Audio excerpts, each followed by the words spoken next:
incessante. Mauro Bacana, para aqueles que desconfiam que o senhor se beneficiou desse esquema, como é que o senhor responderia? A caçada aos responsáveis pelo maior golpe da história do Brasil. Depois dessa operação.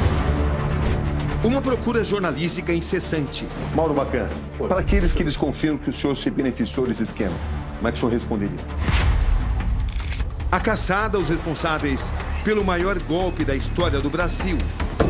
Depois dessa operação que teve aí, os vendedores da atividade até sair a lista das que são fraudulentas. Vai mais alguma vez, que a polícia tem mais. Uma investigação exclusiva revela um escândalo bilionário com o dinheiro do povo. Aqui nesse quarto simples, de uma casa pequena, de um conjunto habitacional em São Bernardo do Campo, no ABC Paulista, um retrato do dilema que tantos brasileiros estão enfrentando. E o que significa esse prejuízo para a senhora? Olha, decepção, tristeza. Nos lugares mais remotos do país, as vítimas vão se apresentando. Eu não sabia que eu estava sendo roubada. Já ganho pouco. E ainda onde tiro, que quem não sabe ler é cego.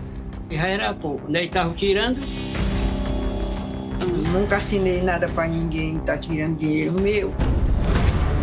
Nomes e rostos desconhecidos. Uma fraude endêmica, sem precedentes. Quantas pessoas a senhora sustenta? Eu sustento 3 pessoas. A sua sobrevivência de outras 3 pessoas dependem do que a senhora ganha no INSS, da pensão do INSS. E eles ainda me roubam, né?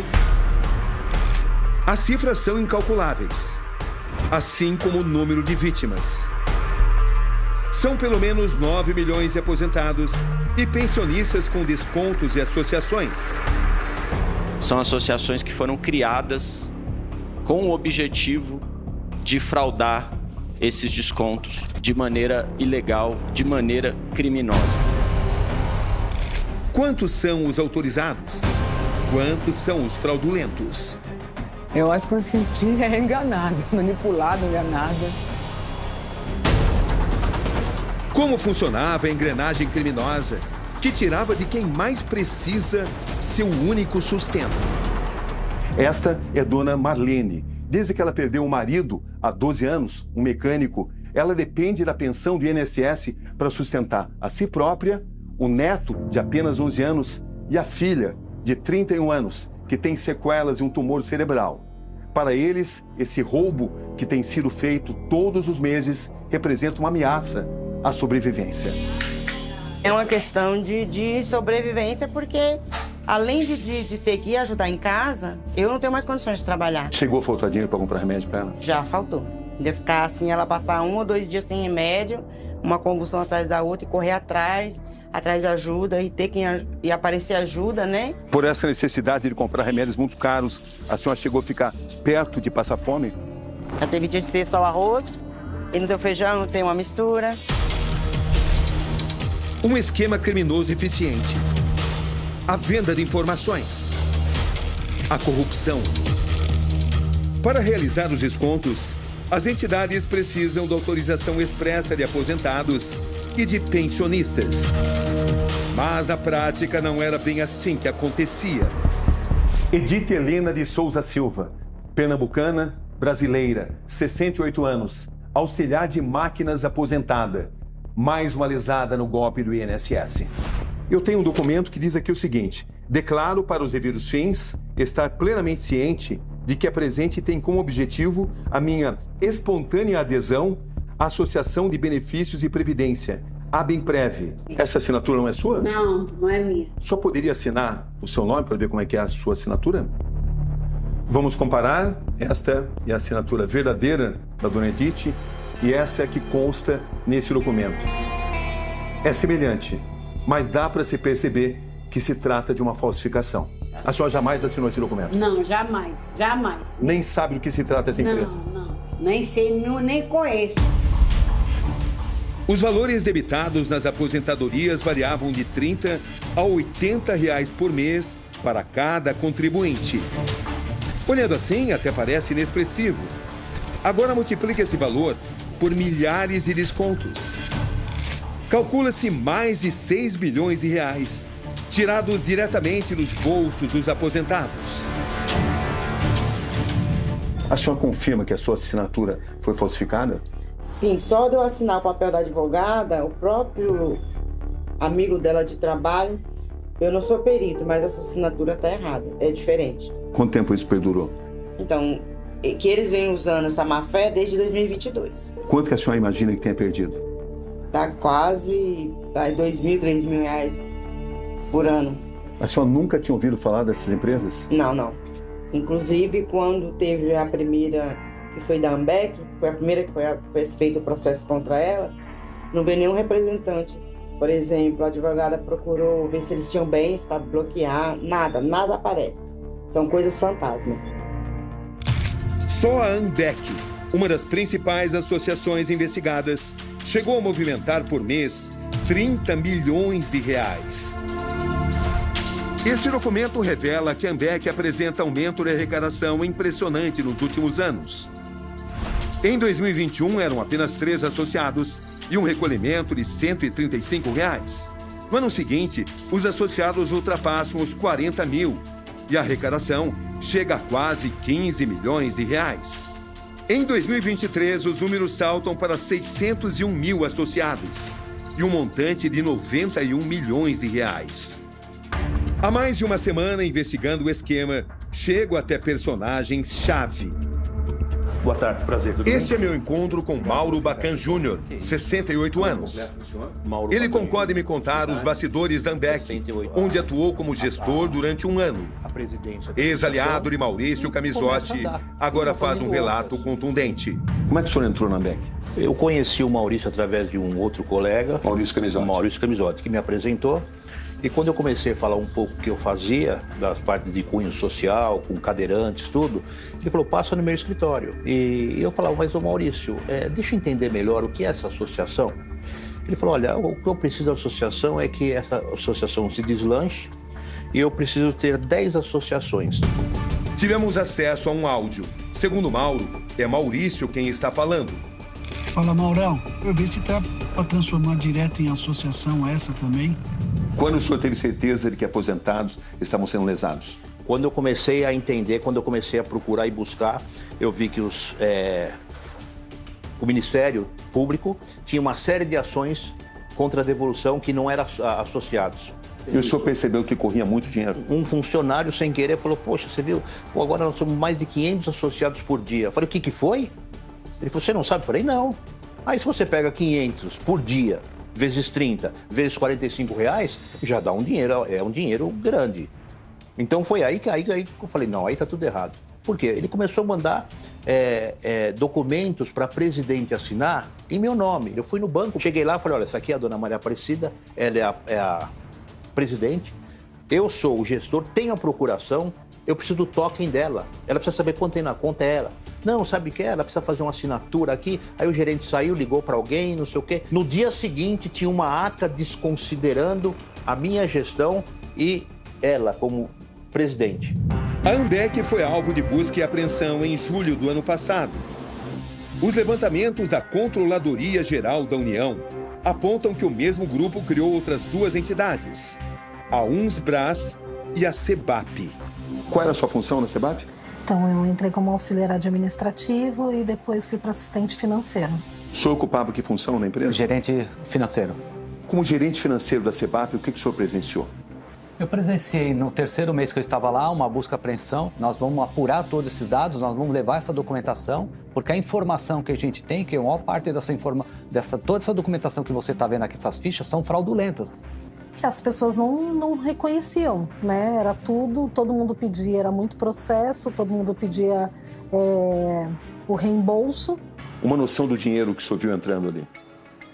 Por mês, por volta, em média, de 11 milhões e meio. Como é possível para um gerente financeiro como o senhor não ter tido conhecimento dessa ação criminosa? Porque não havia retorno da informação. Eu não tinha como constatar nada. Quantos, na sua visão, eram coniventes com essa ação criminosa? Eu acredito que a parte da diretoria, por trás, né, da CEBAP. Quem são os laranjas? Quem são os cabeças? Todos os depoimentos apontam para uma única pessoa, um sócio oculto. Quem era o cabeça dessa estrutura? Nome do homem número 1, Maurício Camisotti. As investigações indicam que Maurício Camisotti é figura central e relevante dos descontos indevidos nos benefícios do INSS. Nesse mesmo cenário surge outro personagem importante, Antônio Carlos Camilo, conhecido como Careca do INSS, apontado como grande intermediário do esquema, o elo entre as associações e servidores do alto escalão do INSS. Pessoas ligadas a ele receberam mais de 53 milhões de reais de entidades associativas e de empresas. Uma articulação criminosa que não poupou ninguém. No rastro das fraudes contra os aposentados do INSS, o advogado Eli Cohen aceita me receber para importantes revelações. Ele representa gestores e funcionários de elite que estavam do lado de dentro das associações sob controle de Maurício Camisotti e que decidiram contar os detalhes do que chamam de esquema criminoso. Os levantamentos dele têm servido de base para a Polícia Federal. Como funciona a engrenagem dessa organização criminosa? Em 2 núcleos, bem nítidos. Primeiro núcleo, Brasília, Careca e os funcionários de dentro do INSS, principalmente do Departamento de Benefícios do INSS. O senhor chama de Careca ou Antônio Carlos? Qual é o papel dele nessa estrutura? Fundamental. Ele comprava milhares de informações dos aposentados que já vinham com um código de autorização para débito automático. Essas autorizações ele repassava para as empresas de papel dele de telemarketing que entregavam para o Maurício como se fossem adesões. Essa estrutura funcionava para crédito consignado e depois passaram a pacotes de benefícios, que é o que nós estamos falando agora. Maurício Camisotti. Ele é apontado como beneficiário final. Uma de suas empresas, a Benfix, teria recebido e enviado recursos para associações investigadas, criando assim um rastro complexo de lavagem de dinheiro e ocultação de origem. Suas movimentações financeiras são consideradas incompatíveis com as atividades por ele desenvolvidas. Afinal, para onde vai todo esse dinheiro? Em geral, vai 27,5% ao Careca, a estrutura do Careca, e o resto para o Camisotti. Em 16 meses, da CEBAP foram 84 milhões. Da Umbrás, 77 milhões. Da Ambec, 180 milhões. Para o Careca, da Umbrás, 32 milhões. Da CEBAP, 63 milhões. E da Ambec, 78 milhões. É para aí que vai o dinheiro dos aposentados. O nome de Maurício Camisotti não aparece nas 3 associações ligadas a ele, mas sua influência e poder sobre elas ficam expostos por meio de transferências, mensagens e e-mails. As investigações revelam que André Paulo Félix Fidelis, então diretor do INSS, mesmo em meio à onda de denúncias, assinou pelo menos 7 novos termos de cooperação com as 3 entidades. Fidelis chegou a frequentar uma festa em uma das associações. O que essa engrenagem criminosa precisa para funcionar? Funcionários corruptos de dentro do departamento do INSS. Um lobista, que é o Careca. Ele precisa de uma empresa que possa dizer que está vendendo alguma coisa. A THG, Maurício Camisotti. E essa empresa precisa de quê? De associações. Porque só as associações podem e têm o poder de fazer o acordo de cooperação técnica para fazer desconto consignados. Maurício Camisotti, sócio do grupo THG, teria usado familiares como laranjas em diversas empresas para receber e lavar dinheiro.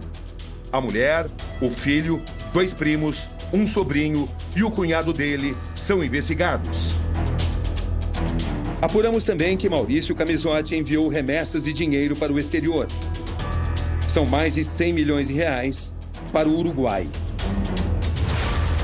Os dados da investigação mostram que seu patrimônio oficial chega a 1 bilhão de reais.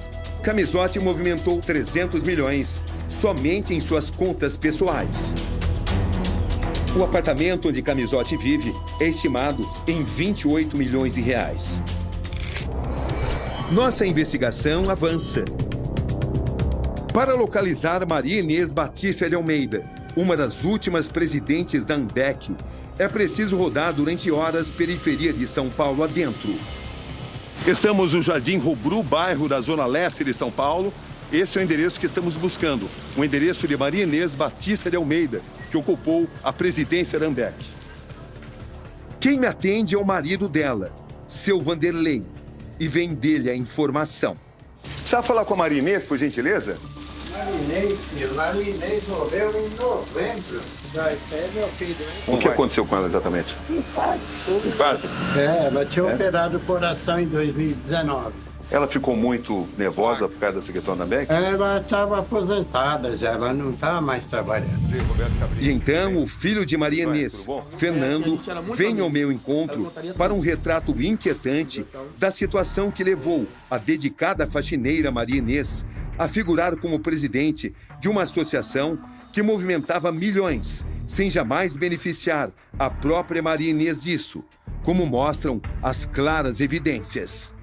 O que consta, Fernando, é que ela foi presidente da AMBEC e ela era uma pessoa humilde, né? Uma faxineira. Mas se tornou presidente de uma empresa que tinha um faturamento muito alto, né? Como a presidente de uma empresa tão milionária, a gente ia continuar com um monte de carnê, sabe? Não faz sentido, nem lógica. Nem lógica isso. E a gente não tinha. Se realmente... Vida modesta. Se realmente a gente fosse presidente de alguma coisa, você não ia estar juntando latinha. E quem que era a nova presidente? A faxineira dele. Aí você começa a ver que, sabe, é uma engrenagem que funciona até que alguém tire o pino da granada. O senhor não se beneficiou desse esquema? De jeito algum. Muito pelo contrário. Se procuraram suas contas bancárias? Muito pelo contrário. Devendo no banco. Então, sem carro, sem nada. Procurado, o empresário Maurício Camisotti me enviou uma nota. Ele classifica as acusações contra ele de ilações. Destaca que tem 30 anos de atuação legítima na área da saúde e que não tem qualquer envolvimento com a composição e atos de diretoria das entidades acusadas. Camisotti diz ainda que tem sido alvo de ameaças, perseguição e extorsão de seus acusadores e que no momento certo vai dar mais detalhes.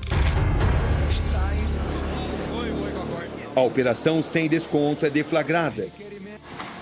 Um retrato da vida de luxo e ostentação, mantida com o dinheiro do trabalhador. Uma história de verdadeiros assaltos contra gente necessitada. O presidente do INSS, Alessandro Stefanuto, é demitido. Gilberto Valer Júnior assume em seu lugar. Uma relação promíscua que tínhamos, uma relação que chegou ao ponto de mala de dinheiro, de festas, de premiações, é uma relação muito próxima que o Estado não pode admitir. Os advogados de defesa de André Fidelis informaram que não tiveram acesso integral aos autos e se reservaram ao direito de não se manifestarem nesse momento.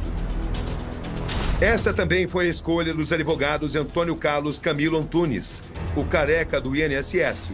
Ainda não falar. 12 associações são suspeitas em envolvimento nas fraudes. O que a gente garante é que a gente trabalha diariamente para poder evitar isso. E o que a gente pode falar é pedir desculpa e falar que a gente vai virar essa página. Procuramos as entidades citadas nesta reportagem. Todas elas se pronunciaram por meio de notas. A AMBEC afirma que todas as filiações se deram por meio de uma empresa privada, mas se comprometeu a fazer o ressarcimento em dobro dos valores indevidamente descontados. Desde abril está vedada a adesão de novos contribuintes. O mesmo vale para a CEBAP, representada pelos mesmos advogados. A APB informou que teve suas atividades suspensas por medida cautelar e que espera que os fatos sejam devidamente apurados. A ABEMPREV nega a fraude e diz que quando algum erro é comprovado, a reparação é feita imediatamente. A Unsbras divulgou o comunicado oficial em seu site. A associação informa que acompanha com atenção os desdobramentos recentes e reitera o compromisso com a ética, a legalidade e a clareza na prestação de informações. A APB informou que teve suas atividades suspensas por medida cautelar e que espera que os fatos sejam devidamente apurados. A ABEMPREV nega fraude e diz que quando algum erro é comprovado, a reparação é feita imediatamente. Enquanto as investigações avançam, um país está à espera de respostas. Uma nação de desassistidos, de enganados, de injustiçados e de esquecidos. A senhora acredita que vai reaver esse dinheiro? A esperança é a última que morre. Eu espero que sim. Só vai lutar? Com certeza.